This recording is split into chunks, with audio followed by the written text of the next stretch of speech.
ಅಜ್ಜವರಾದ ಪೂಜಾ ಲೋಕನಾಯಕ ಭೀಮಣ್ಣ ಖಂಡ್ರೆಯವರು ನಮ್ಮನ್ನು ಅಗಲಿ ಹೋಗಿದ್ದಾರೆ.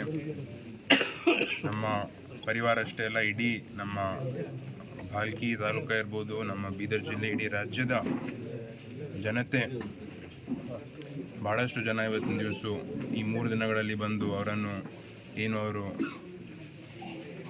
ಆರೋಗ್ಯದಲ್ಲಿ ಏನು ಏರುಪೇರು ಆಗಿತ್ತು, ಮನೆಗೆ ಬಂದು ಭಾಳಷ್ಟು ಜನ, ಸಾವಿರಾರು ಜನ ಬಂದು ಅವರನ್ನು ನೋಡಿ ಹೋಗಿದ್ದಾರೆ. ಅದರಲ್ಲಿ ರಾಜ್ಯದ ಭಾಳಷ್ಟು ಎಲ್ಲ ಗುರುಗಳು, ಎಲ್ಲ ಮಠಾಧೀಶರು ಕೂಡ ಬಂದು ಆಶೀರ್ವಾದ ಮಾಡಿ ಹೋಗಿದ್ದಾರೆ.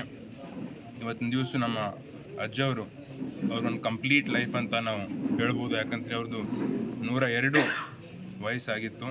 ಇದರಲ್ಲಿ ಅವ್ರು ಯಾವಾಗಲೂ ನನಗೆ ಏನು ಸಂದೇಶ ಕೊಡ್ತಿದ್ರು ಅಂತಂದರೆ, ನೀವು ಯಾವಾಗಲೂ ನಿಮ್ಮ ಆರೋಗ್ಯವನ್ನು ಕಾಪಾಡ್ಕೊಳ್ಬೇಕಂತಂಬ ಒಂದೇ ಸಂದೇಶ ಯಾವಾಗಲೂ ನಮಗೆ ಕೊಡ್ತಾ ಇರ್ತಿದ್ರು.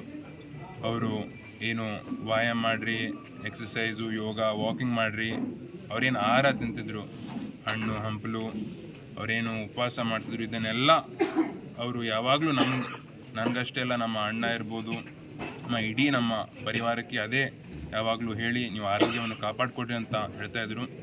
ಅದಕ್ಕೆ ಇವತ್ತಿನ ದಿವಸ ಅವರು 102 ವಯಸ್ಸಾದರೂ ಕೂಡ ಅವರು 102 ತನಕ ಅವರು ಸರಿಯಾಗಿ ಅವ್ರಿಗೆ ಇದ್ದು ಸೇವೆ ಸಲ್ಲಿಸ್ಲಿಕ್ಕೆ ಅವ್ರಿಗೆ ಒಂದು ಅವಕಾಶ ಸಿಕ್ಕಿತ್ತು.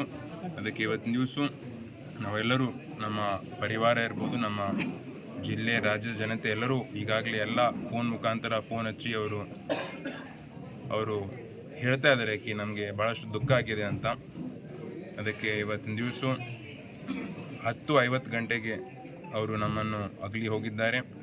ಅದಕ್ಕೆ ನನ್ನ ವತಿಯಿಂದ, ನಮ್ಮ ಇಡೀ ಪರಿವಾರದ ವತಿಯಿಂದ ನಾನು ನಿಮ್ಮ ಮುಖಾಂತರ ನಾನು ರಾಜ್ಯದ ಜನತೆಗೆ ಏನು ತಿಳಿಸ್ಬೇಕು ಅಂತಂದರೆ, ನಾಳೆ ಸಾಯಂಕಾಲ 17ನೇ ತಾರೀಕಿಗೆ, 17ನೇ ಜನವರಿ 2026 ಸಾಯಂಕಾಲ 5 ಗಂಟೆಗೆ ನಮ್ಮ ಭಾಲ್ಕಿಯ ಶಾಂತಿಧಾಮದಲ್ಲಿ ಅವರ ಅಂತಿಮ ದರ್ಶನ ನಾವು ಎಲ್ಲ ಮುಗಿಸಿ, ಅಲ್ಲಿ ನಾವು ಎಲ್ಲ ಅಂತಿಮ ಸಂಸ್ಕಾರ ನಾವು ನಡೆಯಲಿದೆ. ಅದರಲ್ಲಿ ತಾವೆಲ್ಲರೂ ತಮ್ಮನ್ನು ನಾನು ಮುಟ್ಟಿಸ್ತಾ ಇದ್ದೀನಿ.